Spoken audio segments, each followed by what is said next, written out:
First contact in the void. The station's last breath, Marcus Rodriguez wiped grease from his weathered hands and squinted at the diagnostic screen that flickered like a dying candle. The numbers weren't lying, though he wished they were. Omega-7 mining station was bleeding power faster than a punctured fuel tank, and he was the only engineer left to patch the holes. Fantastic, he muttered, grabbing his toolbox with the enthusiasm of a man heading to his own funeral. Another Tuesday in paradise.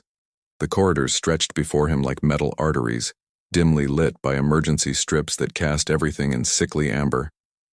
His boots echoed against the deck plating, each step a reminder of how empty this place had become. 3 months ago, Omega-7 housed 200 miners. Now it was just him and the ghosts of better days. When darkness falls, the power grid's death. Rattle grew louder as Marcus descended to the lower decks. Conduits sparked overhead, shower him with sparks that he'd stopped bothering to dodge. The life support systems wheezed like an old man climbing stairs, and the artificial gravity felt lighter than it should. He reached the main power junction and pried open the access panel. The smell hit him immediately. Ozone, burnt plastic, and something else. Something organic that didn't belong in a machine. What the hell? Marcus leaned closer, his flashlight beam revealing melted circuits that looked more chewed than burned. This isn't system failure. Something did this. Sound echoed from the cargo bay, not mechanical but fluid, like water moving through pipes, except Omega-7's water systems had been shut down for weeks. The impossible visitor. Marcus grabbed his plasma cutter and moved toward the sound, every instinct screaming at him to run the other way. But running wasn't an option when you were the only thing standing between a failing station and the vacuum of space. The cargo bay doors stood partially open, revealing darkness beyond. Emergency lighting cast long shadows that seemed to move when he wasn't looking directly at them. He stepped through the threshold and froze. She stood beside a stack of ore containers, as if she'd been waiting for him. Her skin was silver like polished metal, but it moved like liquid mercury in the dim light. Tall and lean, she wore form-fitting armor that seemed to absorb shadows rather than reflect them. But it was her eyes that stopped Marcus cold, deep violet, with pupils that contracted like a cat's in the light. "Well," she said, her voice carrying an accent he couldn't place, "you're not what I expected to find." The dance of words. Marcus kept his plasma cutter ready, but didn't raise it. Yet. "Lady, I don't know how you got aboard, but this station is off limits. We're dealing with critical system failures." She tilted her head, studying him with unsettling intensity. Marcus Rodriguez, age 42, former fleet engineer discharged for creative interpretation of regulations, currently employed by Titan Mining Consortium as emergency maintenance specialist. His blood chilled. "How do you know that?" "I make it my business to know things." She pushed off from the container with fluid grace, moving closer. "Your personnel file makes for interesting reading. 17 commendations for technical innovation, 12 reprimands for insubordination. The brass never appreciated my artistic flair," Marcus said, trying to sound casual while his heart hammered. "You still haven't told me who you are or how you got here." Silver smiles and dark promises. The woman smiled, revealing teeth that were too sharp and too white. "I am Zephyra of the Void Walkers. As for how I arrived, let's say I have methods your kind hasn't discovered yet." Void Walkers? Marcus had heard rumors in fleet taverns, stories of aliens who could move through space without ships, who hunted in the dark between stars. Those are just ghost stories, are they? Zephyra circled him slowly, her movements predatory and deliberate. "Your power systems are failing because something is feeding on them, something that shouldn't exist in this sector of space." Marcus felt the pieces clicking together. The damaged circuits. Something's been draining the station. "Very good. You're quicker than most humans." She stopped in front of him, close enough that he could see his reflection in her violet eyes. "I've been tracking this creature for 3 cycles. It's dangerous, clever, and very hungry." The offer. Zephyra reached into her armor and produced a device that pulsed with soft blue light. "This is a neural disruptor. It can track the creature's bioelectric signature, but it requires someone with intimate knowledge of this station's systems to use effectively. Let me guess, Marcus said. You need an engineer. I need you, specifically. Her smile widened, showing more of those predatory teeth. Your record suggests you have a talent for unconventional solutions. This situation requires exactly that kind of thinking. Marcus studied the device, his engineer's mind already working through possibilities. What's the catch? Because there's always a catch with offers like this. The creature feeds on bioelectric energy, fear, stress, desperation. To trap it effectively, we need bait, someone whose emotional state will draw it into the open. The implications hit him like a sledgehammer to the chest. You want to use me as bait. Trust in the darkness. Zephyra's expression grew serious.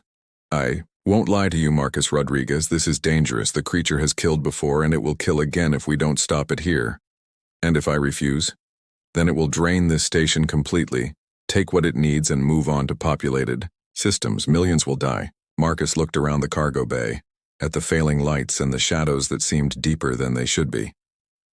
He thought about the miners who had worked here, the families waiting for them to return home. You know, he said finally, I always wondered what would kill me first, a plasma explosion, decompression, or just plain old stupidity. Zephyra raised an eyebrow. Is that a yes? That's a hell yes. Marcus grabbed the neural disruptor, surprised by its warmth. But we do this my way. I know this station better than anyone, and if we're going hunting, we're going to need every advantage we can get. The hunt begins for the first time since their meeting. Zephyra's smile seemed genuine rather than predatory. I was hoping you'd say that. Your species has a reputation for stubbornness that borders on suicidal bravery. We prefer to call it determination, Marcus said, checking the device's readings. Besides, someone has to keep the lights on. The station groaned around them, a sound that seemed to come from the very bones of the structure. Somewhere in the darkness, something stirred. Something hungry. Marcus looked at Zephyra, this impossible alien warrior who had appeared from nowhere with an offer wrapped in danger and desperation. He thought about all the regulations he'd broken, all the conventional wisdom he'd ignored in his career. All right, Zephyra of the Voidwalkers, he said, hefting his plasma cutter with renewed purpose.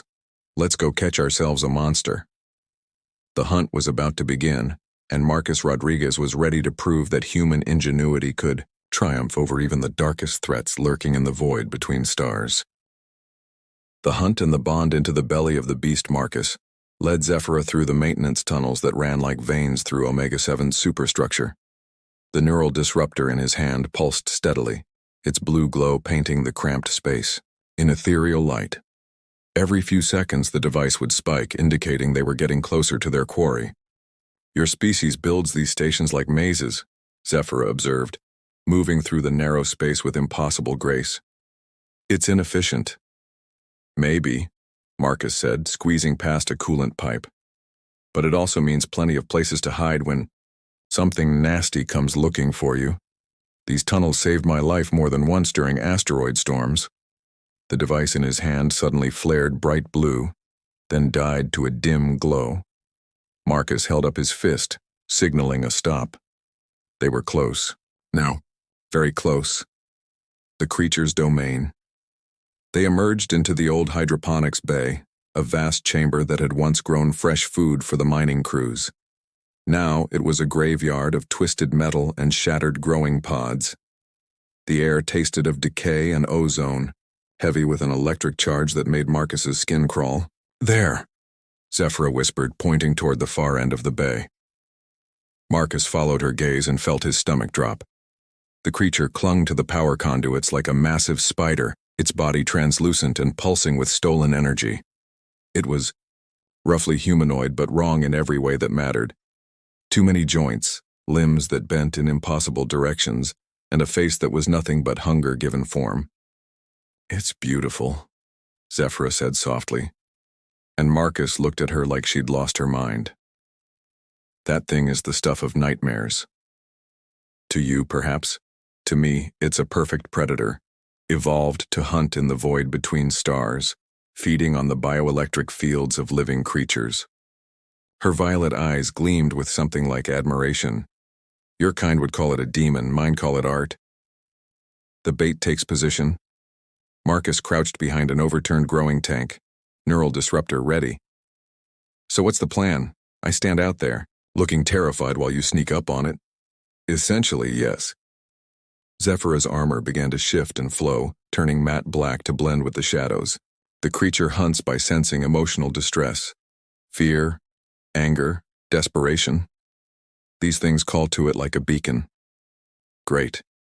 Lucky for us, I'm scared out of my mind. That's the problem. Zephyra fixed him with those unsettling eyes. You're not frightened enough. Your baseline emotional state is remarkably stable for someone in mortal danger. Marcus snorted. Lady, I've been in mortal danger so often it's basically my natural habitat. Fleet combat, asteroid mining, reactor meltdowns. After a while you develop a certain philosophical acceptance of impending doom. Human stubbornness. Zephyra studied him for a long moment. This won't work if you can't produce the right emotional resonance. The creature needs to believe you're genuine prey. Then we need a different approach. Marcus's mind raced. That familiar spark of unconventional thinking igniting. You said this thing feeds on bioelectric energy, right? What if we gave it more than it could handle? Explain. Marcus pointed to the massive power coupling that fed the hydroponic systems. That conduit carries enough juice to power half the station. What happens if something tries to drain it all at once? Zephyra's expression shifted from confusion to something like respect. Bioelectric feedback. It would overload the creature's nervous system. Exactly. But we need to get it to feed from the right source. Marcus grinned, the kind of smile that had gotten him in trouble with Fleet Command more times than he could count. And for that, we need bait that it can't resist. The trap 20 minutes later, Marcus stood in the center of the hydroponics bay, jury-rigged modifications sparking around the power coupling behind him. He'd bypassed every safety protocol in the book, and a few that weren't officially recognized by any engineering authority. Remember, Zephyra's voice whispered through the comm unit in his ear, you need to seem genuinely distressed. Think about your worst fears, your deepest regrets. Marcus closed his eyes and let his mind wander to places he usually kept locked away. The reactor breach on Kepler Station. The friends who hadn't made it home. The weight of being the last person keeping the lights on while everything fell apart around him. The creature's head snapped up, sensing the change in his emotional state.